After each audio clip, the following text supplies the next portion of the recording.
What happens when you team a ZV-1, a Mark II and a DJI RS3 Mini together? Let's take a Jam Life tech adventure.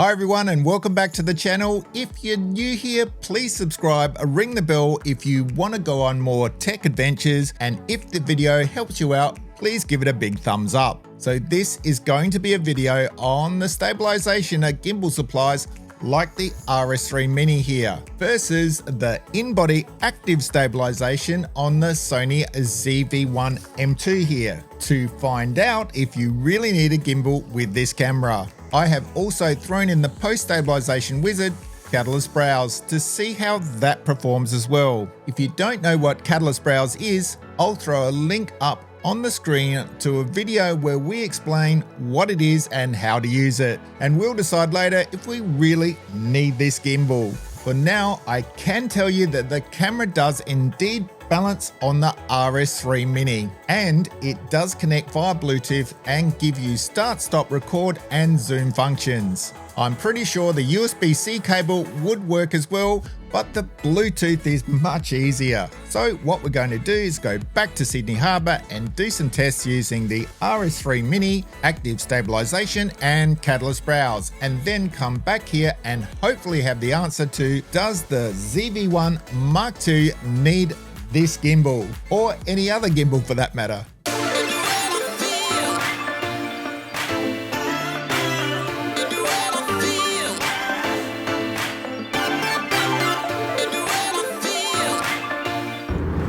Okay, first up, let's do vlogging with the RS3 Mini. So stabilization turned off on the ZV-1 Mark II. Just using stabilization on the RS3 Mini. How are we going? And how's that crop?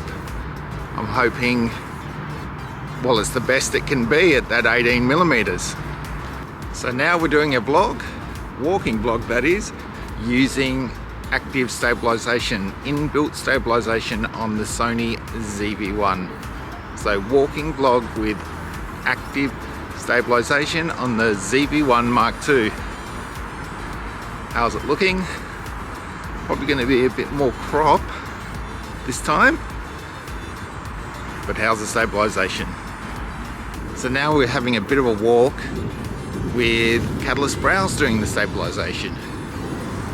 So walking vlog with Catalyst Browse doing the stabilization. Walking vlog with Catalyst Browse doing the stabilization. How's the crop and how's the stabilization looking?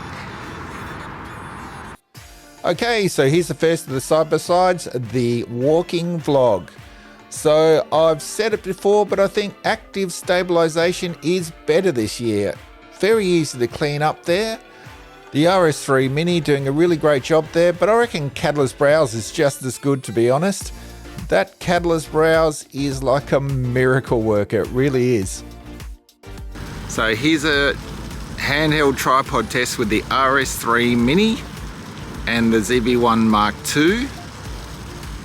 Got no active stabilization on, so no stabilization on the inbuilt in the camera. And we've got the gimbal in gimbal lock.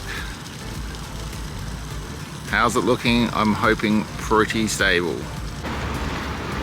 Here's a tripod test using active stabilization.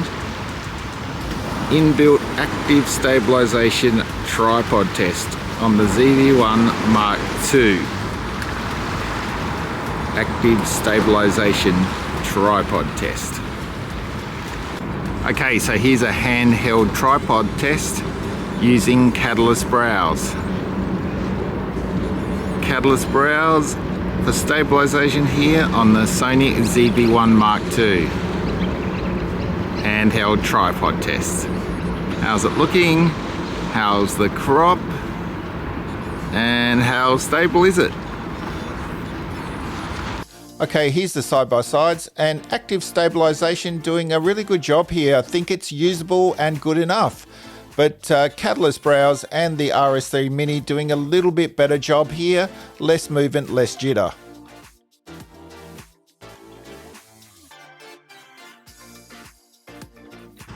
So here's a slow pan on the RS3 Mini. Slow pan on the RS3 Mini.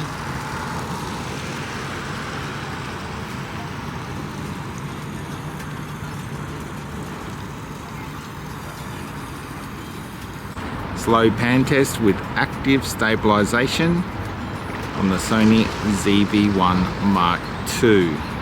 Active stabilization. Okay, here's a slow pan test using Catalyst Browse. Slow pan test using Catalyst Browse on the Sony ZV-1 Mark II. Okay, and here's the side-by-sides. Active doing a good enough job again. Just wanted to point out here that looks like there's only about 10% crop when using active or Catalyst Browse. So that's a good result. And here's a fast pan on the RS3 Mini. Fast pan on the RS3 Mini.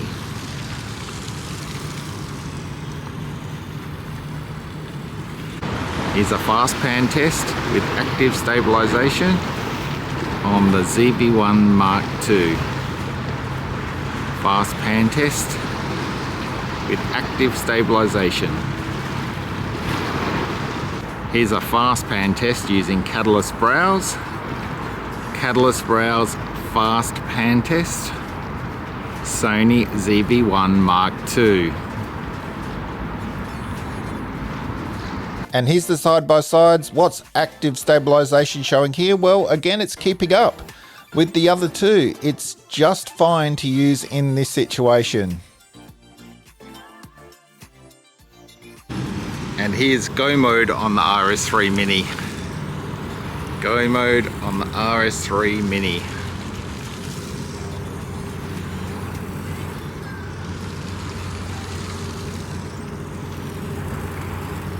And here's a Go mode test with active stabilization on the ZV-1 Mark II.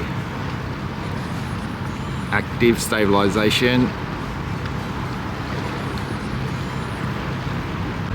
Here's a Go mode test using Catalyst Browse. Catalyst Browse used for stabilization on the Sony ZV-1 Mark II.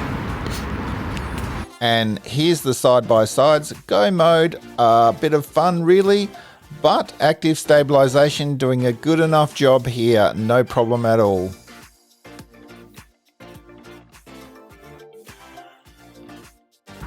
So here's a walk using the DJI RS3 Mini. How's the stabilization? Should be at that wide 18 millimeters.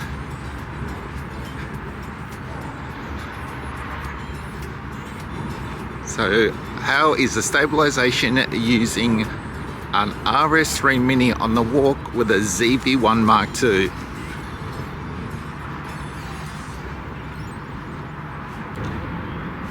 Okay, so now we're walking with the Sony ZV-1 Mark II inbuilt stabilization, that active stabilization. Walking with active stabilization on.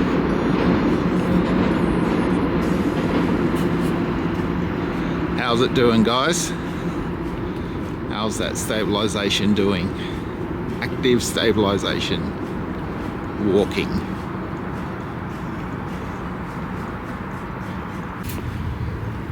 So now we're having a walk, letting Catalyst Browse do the stabilization. Catalyst Browse on the Sony ZV-1 Mark II. How's that stabilization and how much did I have to crop in? Walking with Catalyst Browse.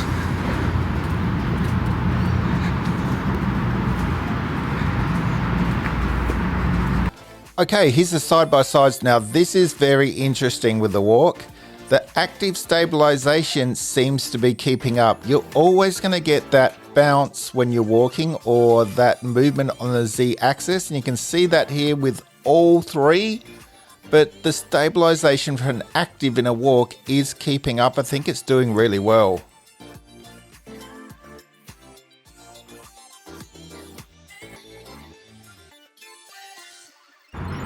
Okay, now we're doing a bit of a run with the RS3 Mini.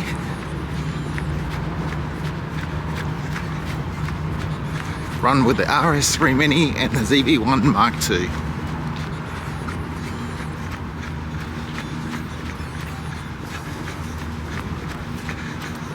So now we're going to have a bit of a run with active stabilization on the ZV-1 Mark II. Having a bit of a run. How's it going, guys? How's the stabilization coping with the run? Active stabilization while running.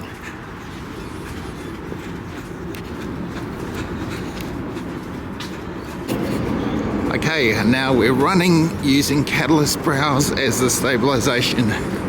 Running using Catalyst Browse as the stabilization. Running using Catalyst Browse as a stabilization on the Sony ZV-1 Mark II.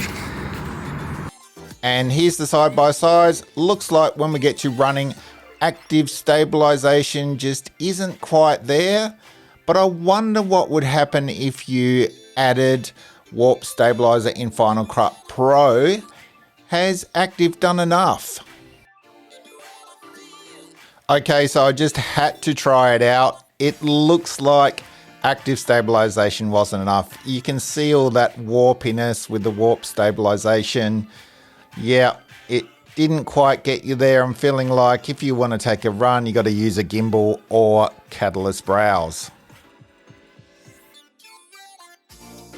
Well, what did you guys think?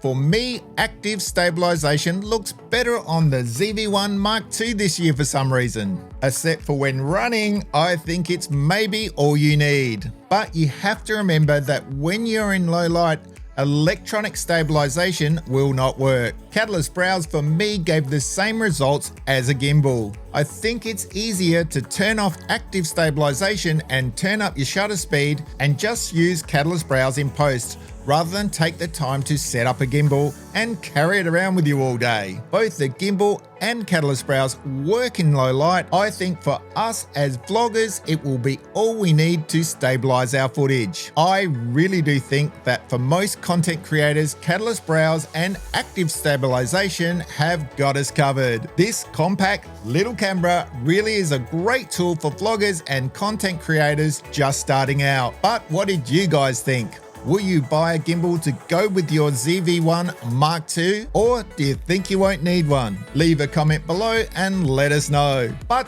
that's it for this video. Please don't forget to subscribe, ring the bell, give us a thumbs up, all of that good stuff, and we'll see you on the next Jam Life Tech Adventure.